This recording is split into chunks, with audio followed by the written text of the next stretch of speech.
จุ๊บไดโนเสาร์ให้หน่อยได้ไหมอะไรนะจุ๊บไดโนเสาร์ไม่เท่เลยอ่ะเอาใหม่ยิ้มเลยยิ้มเลยเห็นฟันเลย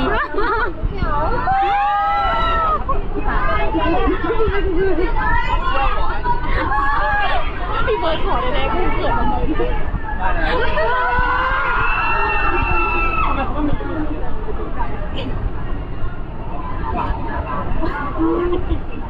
น้องยัง